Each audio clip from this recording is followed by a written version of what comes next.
काही दिवसांपूर्वी कल्याणमध्ये इमारतीचा स्लॅब कोसळून 6 जणांचा मृत्यू झाल्याची घटना ताजी असतानाच काल रात्री वागळे इस्टेट भागातील किसननगर परिसरात असलेल्या नंदादीप इमारतीचा काही भाग कोसळल्याची घटना समोर आली आहे। सुदैवाने या घटनेत कोणतीही जीवितहानी झालेली नाही।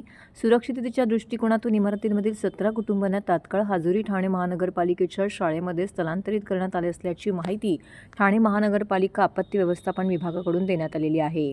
किसननगर भागातील पंचपरमेश्वर मंदिराजवळ नंदादीप ही 50 ते 60 वर्ष जुनी इमारत आहे। ही इमारत 3 मजली आहे।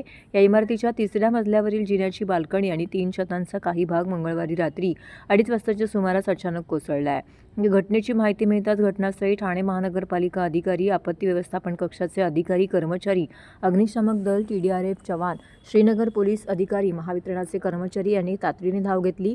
इमारतीचा उर्वरित भाग अत्यंत धोकादायक स्थितीत असल्याने इमारतीतील कुटुंबांना तात्काळ हाजुरी ठाणे महानगरपालिकेच्या शाळेमध्ये स्थलांतरित करण्यात आलेला आहे।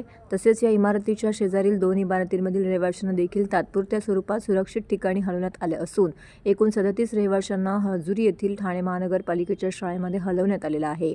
उर्वरित कार्यवाही प्रभाग समिती आणि बांधकाम विभागामार्फत करण्यात येणार आहे।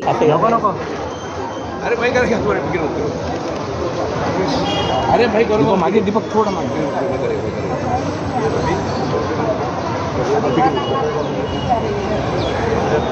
आप बिक्री मत करो काल रात्री 2:15च्या सुमारास शेजारच्या बिल्डिंगमधून मला फोन आला। बिल्डिंग या इमारतीचा काहीतरी भाग कोसळल्याने आवाज आल्यासारखा वाटते म्हणून मी लगेच आपले आपत्कालीनचे तडवी साहेबांना फोन केला, आपले अमित पांचाळांना फोन केला, आमच्या सगळ्या पदाधिकाऱ्यांकडे फोन करून बोलवून घेतलं। सर्वात प्रथम आमचं कर्तव्य होतं की त्या बिल्डिंगमध्ये राहणाऱ्या अडकलेल्या लोकांना बाहेर काढायचं। ते आम्ही सर्व टीम आणि महापालिकेची सर्व टीमने आम्ही त्या लोकांना पहिलं बाहेर काढलं। त्यातल्या 24 लोकांना रात्रीच आम्ही LIC जवळच्या रेंटलमध्ये शिफ्ट केलं।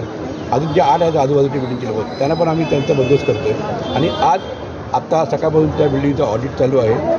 ऑडिट झाल्यानंतर ती बिल्डिंगमध्ये जाऊ शकतो की नाही जाऊ शकतो ते बघून त्या लोकांचं सामान बाहेर काढायचा आम्ही प्रयत्न करतो आहे आणि हे आमचं प्राथमिक कर्तव्य आहे। आम्ही काय त्याचे उत्तर करत नाही। तर आम्हाला शिंदे साहेबांचे आदेश आहेत, पाटील साहेबांचे आदेश आहेत की एकाही माणसाला त्रास होऊ नये, आम्ही सर्व त्यांच्या पाठीशी उभे राहायचं आम्हाला आदेश आले आणि आम्ही त्यांची उभे राहणारच त्यांच्याबरोबर। जवळजवळ 40 वर्ष जुनी बिल्डिंग होती ती बिल्डिंगचा भाग कोसळला आहे। त्या बिल्डिंगमध्ये 17 भाडेकरू राहत होते आणि त्यालाच अटॅच एक